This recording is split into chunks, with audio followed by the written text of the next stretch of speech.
Vamos abrir nossas Bíblias no Evangelho de Mateus, capítulo 6. Vamos ler do verso 25 ao verso 34. Por isso vos digo, não andeis ansiosos pela vossa vida, quanto ao que haveis de comer ou beber, nem pelo vosso corpo, quanto ao que haveis de vestir. Não é a vida mais do que o alimento, e o corpo mais do que as vestes? Observai as aves do céu. Não semeiam, não colhem, nem ajuntam em celeiros. Contudo, vosso Pai Celeste as sustenta. Porventura, não valeis vós muito mais do que as aves? Qual de vós, por ansioso que esteja, pode acrescentar um côvado ao curso da sua vida?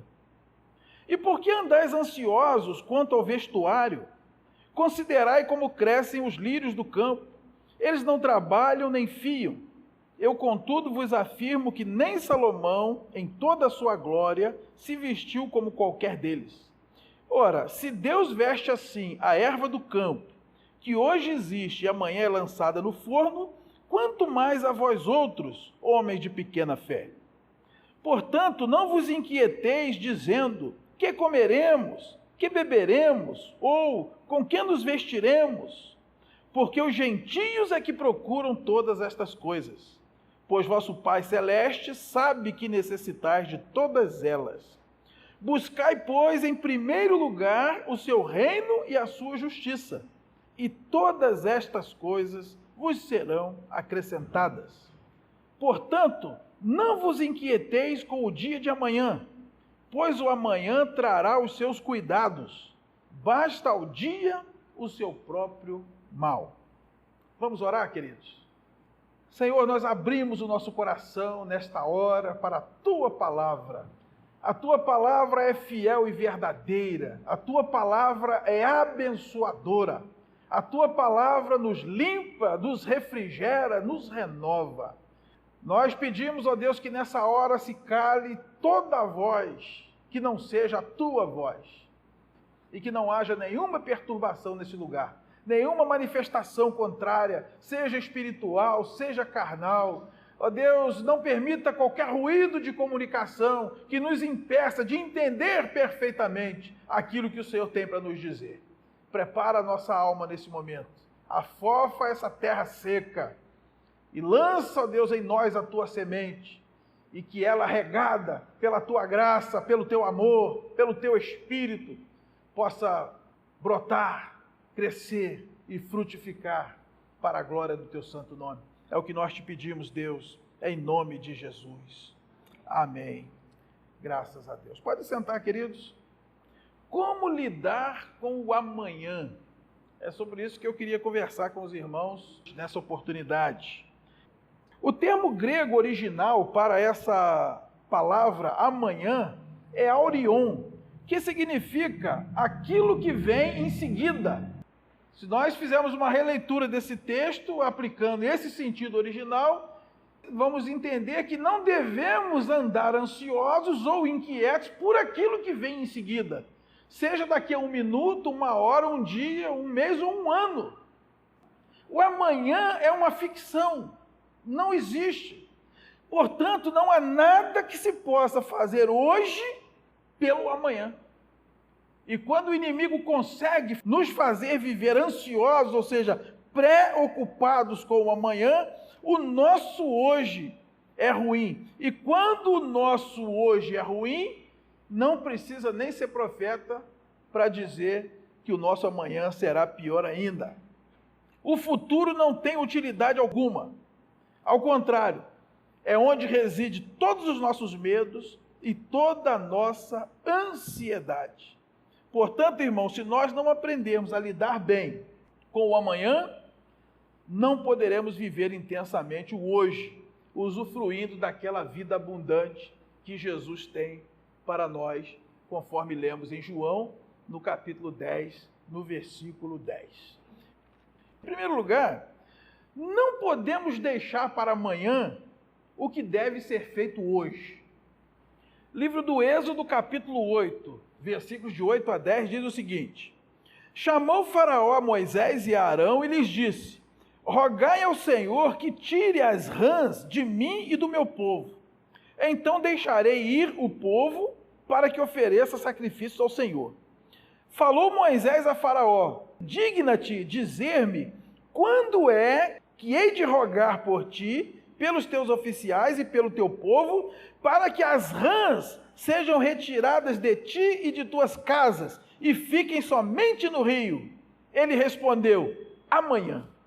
Moisés disse: seja conforme a tua palavra, para que saibas que ninguém há como o Senhor, nosso Deus. Aqui, irmãos, nesse texto, Deus estava mandando a segunda praga das 10 sobre o Egito. E a praga foi que a terra ficou coberta de rãs. Aqui diz que as rãs cobriam toda a terra do Egito. Tinha rã em tudo quanto é lugar. Imagine dentro da sua casa, você vai fazer um bolo, quando abre o forno, tem rã dentro do forno. Você puxa o lençol da sua cama para dormir, tem rã em cima da cama. Você vai receber uma visita na sala do sofá, tem rã no sofá. Rã no berço da criança. Você vai ao banheiro, tem rã dentro do vaso. As rãs cobriram toda a terra do Egito. Não parece uma loucura? Uma situação caótica, calamitosa. A praga tomando conta de tudo. E o homem de Deus chega: eu posso orar por você agora e você vai ser livre dessa praga. Você quer que eu ore amanhã? Quantas vezes na vida da gente a situação está assim? A situação está calamitosa. Uma atitude tem que ser tomada. Uma decisão tem que ser tomada. Algo tem que ser feito. E você diz: irmão, quando é que você vai fazer alguma coisa? Amanhã. Eu vou pensar. Por enquanto não. Quem sabe amanhã? Irmãos, quantas pessoas deixam de ser abençoadas porque, ao invés de decidir agora, de decidir hoje, de tomar as providências hoje sobre a praga que está infestando a vida, deixa para amanhã. Pode ser a vida espiritual, um pecado que tem que ser confessado e abandonado. Pode ser na família, marido e mulher precisando se reconciliar. Pode ser pai e filho precisando se reconciliar. O ambiente está pesado, a coisa está ruim, não anda, não produz. Todo mundo triste. Vamos fazer alguma coisa? Vamos sim, pastor. Qualquer hora eu vou chamar o senhor para vir aqui. Quantas vezes a praga está tomando conta da nossa vida, da nossa casa, da nossa família, da nossa igreja, do nosso ministério, e nós ficamos adiando a solução para amanhã. Mas a Bíblia diz, irmãos, que as coisas importantes não podem ficar para amanhã. E a Bíblia diz que só tem duas coisas importantes para nós nesse mundo. É a nossa comunhão com Deus e a nossa comunhão com o próximo. Tudo mais é acessório. Porque esses são os dois mandamentos que restaram. Olha o que está escrito no Evangelho de Marcos, no capítulo 12, versículos de 28 a 31. Chegando um dos escribas, tendo ouvido a discussão entre eles, vendo como Jesus lhes houvera respondido bem, perguntou-lhe: qual é o principal de todos os mandamentos? Respondeu Jesus: o principal é: ouve, ó Israel, o Senhor nosso Deus é o único Senhor. Amarás, pois, o Senhor teu Deus de todo o teu coração, de toda a tua alma, de todo o teu entendimento e de toda a tua força. O segundo é: amarás o teu próximo como a ti mesmo. Não há outro mandamento maior do que estes. A vida eterna é comunhão. E o pecado trouxe a desgraça da quebra da comunhão. O pecado quebrou a nossa comunhão com Deus, porque de Deus nós passamos a ter medo, e o pecado quebrou a nossa comunhão com o próximo, do próximo nós passamos a ter rivalidade. E Jesus morre na cruz para fazer a reconciliação. A cruz também ela é simbólica, uma haste vertical e uma haste horizontal. A reconciliação com Deus e com o próximo. Não tem coisa mais importante no mundo para ser feita a não ser viver em comunhão com Deus e com o próximo. E a Bíblia diz que a reconciliação entre os irmãos deve acontecer hoje. Escrevendo aos Efésios, Paulo diz: não se ponha o sol sobre a vossa ira. Está lá em Efésios capítulo 4, versículo 26. Então, irmãos, quando se trata de reconciliação entre as pessoas, nós não podemos deixar para amanhã o que temos que fazer hoje. E também a reconciliação com Deus deve acontecer hoje ainda. Olha o que está escrito em Hebreus capítulo 3, versículos de 12 a 15. Tende cuidado, irmãos, jamais aconteça haver em qualquer de vós perverso coração de incredulidade que vos afaste do Deus vivo.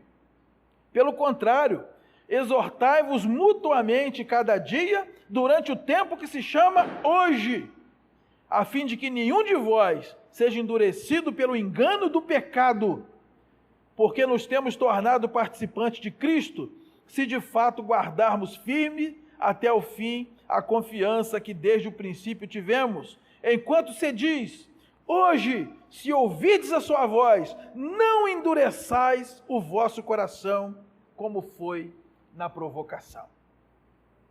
Se nós pecarmos, e todo pecado é contra Deus, nós precisamos confessar no dia, e que o nosso coração não endureça, mas que a gente ouça a voz do Espírito Santo, e não tente ao Senhor Deus com os nossos pecados. E a promessa é o que está escrito em 1 de João, capítulo 1, versículo 9. Se confessarmos os nossos pecados, Ele é fiel e justo para nos perdoar os pecados e nos purificar de toda injustiça. Não deixe para amanhã o que você deve fazer hoje. Em segundo lugar, nós não podemos trazer para hoje o que deve ser feito amanhã. Esse texto que nós lemos no início, Mateus capítulo 6, versículo 34, diz para nós: portanto, não vos inquieteis com o dia de amanhã, pois o amanhã trará os seus cuidados, basta ao dia o seu próprio mal. O amanhã é a fonte de toda a nossa ansiedade. Aí no verso 25 ele diz, a gente fica ansioso pela vida, pelo que comer, pelo que beber, pelo que vestir. Diz o texto também que a ansiedade, que é sinônimo de preocupação, ela é totalmente improdutiva e inútil. Ninguém vai viver mais tempo só porque está ansioso com a própria vida. Olha o que diz aí no verso 27. Qual de vós, por ansioso que esteja, pode acrescentar um côvado ao curso da sua vida? Um côvado é a medida entre o punho e o cotovelo. A gente arredonda para meio metro. E eu ficar ansioso com isso não vai aumentar a minha vida. Aliás, é o contrário, costuma diminuir bastante. Quem vive ansioso pela vida tem asma, bronquite, coceira, dor de cabeça. Ansiedade só faz mal. Ninguém vai comer ou beber melhor só porque está ansioso. Está aí em Mateus 6, 26. Observai as aves do céu, não semeiam, não colhem, não ajuntam em celeiro. Você já viu um passarinho ansioso pela comida? Eu vou comer só um pouquinho, porque não sei se amanhã vai ter. Vou comer só metade desse mamão, outra metade eu vou deixar para amanhã. Você já viu um tico-tico perder o sono? Poxa vida, será que vai chover amanhã? Vai ter água para beber? Você já foi algum dia na fila do psicólogo, já sabia lá com a senha para entrar? Os passarinhos não têm ansiedade alguma, mas o Pai Celeste os sustenta. Eu pergunto, nós valemos mais ou menos que os passarinhos? Aqui tem uma pergunta retórica. Porventura não valeis vós muito mais do que as aves? Ninguém vai se vestir melhor só porque está ansioso. Está aí, versículos 28 a 30. Considerai como crescem os lírios do campo. Não trabalham, não fiam. Eu, contudo, vos afirmo que nem Salomão, em toda a sua glória, se vestiu como qualquer deles. Ora, se Deus veste assim a erva do campo, que hoje existe, e amanhã é lançada no forno, quanto mais a vós outros. O texto vai dizer que a ansiedade com o amanhã é uma marca de quem não conhece a Deus. No verso 32, porque os gentios é que procuram todas estas coisas. Os incrédulos é que vivem ansiosos por essas coisas. Mas quem conhece a Deus não vive ansioso porque sabe que Deus cuida de todas as suas necessidades. Verso 32, na segunda parte, vosso Pai Celeste sabe que necessitais de todas elas. Filipenses capítulo 4, 19 vai dizer que Deus suprirá em Cristo Jesus cada uma das nossas necessidades. Então, quem conhece a Deus não anda ansioso pelo dia de amanhã. Ele não vai trazer para hoje aquilo que só vai existir, talvez, amanhã. O amanhã, se chegar, precisará dos seus cuidados. Está aí no verso 34. Vai precisar de mais comida, de mais água, de mais roupa. Mas se nós nos preocuparmos com isso hoje, o nosso dia será horrível e provavelmente não venceremos o mal do dia. Nós temos pouco problema para resolver no dia, para poder trazer os de amanhã ainda para hoje. Nós mal estamos dando conta de resolver os do dia. Imagina se eu quiser trazer os de amanhã para hoje também. A única ansiedade cabível na vida do crente, irmãos, é pelo próprio Deus. Mas é incrível, né? A gente não vê os crentes tão ansiosos pelo reino, né? Salmo 42, versículo 1 e 2 diz: como suspira a corça pelas correntes das águas, assim por ti, ó Deus, suspira a minha alma anseia por Deus, o Deus vivo. Quando irei e me verei perante a face de Deus? Que bom se a nossa ansiedade fosse pela pessoa de Deus, pelo reino de Deus. Quando a nossa ansiedade está em Deus, o seu reino estará em primeiro lugar, em nossa ordem de prioridades, e como consequência, nós não viveremos mais ansiosos pelo dia de amanhã. Todas aquelas ansiedades que tentarem chegar na nossa vida, elas serão imediatamente lançadas sobre ele, conforme diz 1 de Pedro, capítulo 5, versículo 7, lançando sobre ele toda a vossa ansiedade, porque ele tem cuidado de vós. Jamais devemos trazer para hoje as coisas que pertencem ao amanhã. E em terceiro lugar e último, não podemos esquecer que o amanhã é imprevisível. Em Tiago, capítulo 4, versículos de 13 a 15, diz assim: atendei agora, vós que dizeis, hoje ou amanhã iremos para a cidade tal, e lá passaremos um ano, e negociaremos, e teremos lucros. Vós não sabeis o que sucederá amanhã. Que é a vossa vida? Sois apenas como neblina que aparece por instante e logo se dissipa. Em vez disso, devias dizer, se o Senhor quiser, não só viveremos, como também faremos isto ou aquilo. Planejar, irmãos, é algo comum para nós seres humanos. Todos nós gostamos de fazer algum tipo de planejamento. Lá em Provérbios 16, versículo 1, por exemplo, diz que o coração do homem pode fazer planos, mas a resposta certa vem dos lábios do Senhor. A Bíblia até nos aconselha a planejar bem as coisas, para não sermos envergonhados por projetos inacabados. Olha o que diz em Lucas 14, 28. Pois qual de vós, pretendendo construir uma torre, não se assenta primeiro para calcular a despesa e verificar se tem os meios para concluir? E no 29, para não suceder que, tendo lançado os alicerces e não a podendo acabar, todos os que virem zombem dele. Então, se a gente também tocar a vida sem planejamento algum, provavelmente vamos fracassar em alguns projetos. Agora, planejar, achando que as coisas vão acontecer exatamente do jeito que a gente botar no papel, é loucura, porque o amanhã é completamente imprevisível. Nós não temos como prever o que virá amanhã ou o que virá em seguida. Olha o que está escrito em Eclesiastes, no capítulo 11, versículos 5 e 6. Assim como tu não sabes qual o caminho do vento, nem como se formam os ossos no ventre da mulher grávida, assim também não sabes as obras de Deus, que faz todas as coisas. Semeia pela manhã a tua semente, e à tarde não repousas a mão, porque não sabes qual prosperará, se esta, se aquela, ou se ambas igualmente serão boas. Vocês viram quantas vezes aparece aí a expressão não sabe? Nós não sabemos o que a natureza vai trazer para nós, e a natureza tem pego o homem desprevenido aí todo dia, toda hora. Nós não sabemos qual dos nossos projetos vão dar certo. A gente lança a semente, uma pega, a outra não pega, as duas pegam, nenhuma pega. Não tem como. É por isso que Tiago diz, você que está planejando, hoje ou amanhã nós iremos para a cidade tal. Quem é que pode garantir que você vai ficar em tal cidade, irmão? É imprevisível, por uma série de questões. Trabalho transfere, filho se muda, fica doente, o tratamento só tem lá. Quem é que garante que você vai ficar um ano em tal lugar?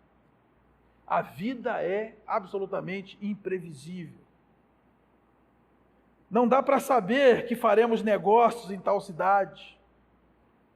Às vezes os empregos não aparecem, as oportunidades para empreendimento não aparecem. Também não dá para saber se teremos lucros. A gente investe, às vezes, vê ter lucro, tem prejuízo. O mercado muda, as coisas perdem valor. E aquilo que parecia ser um grande negócio, ainda te traz mais dívida. Nós não sabemos nem se vamos estar vivos amanhã. Todas as metáforas bíblicas sobre a vida a apresentam como algo fugaz. A neblina que logo se dissipa, conforme nós lemos aí em Tiago 4,14. A erva que dá a sua flor, que logo murcha e cai, 1 de Pedro 1,24. A sombra que não permanece, em Jó 14,2. Um conto ligeiro, ou um breve pensamento, no Salmo 90, versículo 9. Então, irmãos, com tanta imprevisibilidade, não podemos de maneira alguma trocar o hoje pelo amanhã. Concluindo, irmãos, viver é como fazer um passeio com o Senhor Tempo.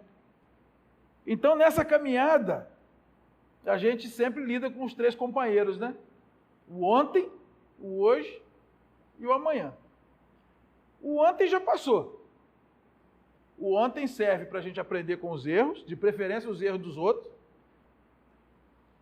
O amanhã é uma ficção, o amanhã não serve para nada. O nosso melhor amigo da caminhada é o Senhor hoje. Viva hoje. Procure melhorar hoje. Faça o que está ao seu alcance hoje. Hoje é o dia de viver, hoje é o dia de ser feliz. Hoje é o dia onde nós precisamos dar o melhor de nós, para que o nome de Deus seja glorificado em nossa vida. Amém? Vamos ficar de pé, queridos. Eu não posso ter nas mãos o meu destino e mudar o que eu não quero que aconteça. Cada noite é esperar que um novo tempo recomece assim que o dia amanheça.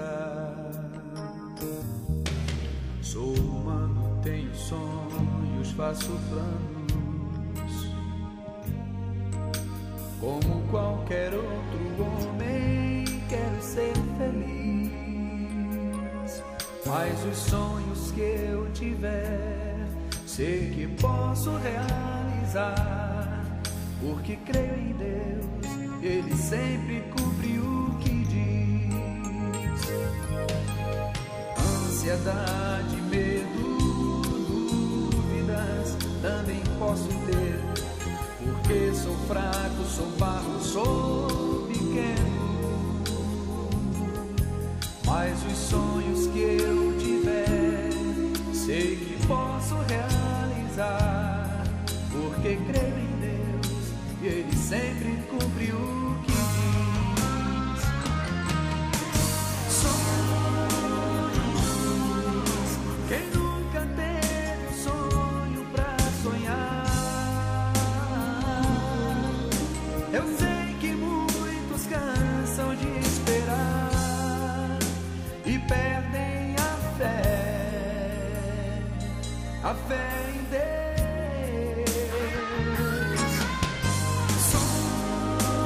Sonhos, sua fé. É só uma questão de tempo, nunca aconteceu de Jesus desapontar o filho seu, de Jesus abandonar o filho seu.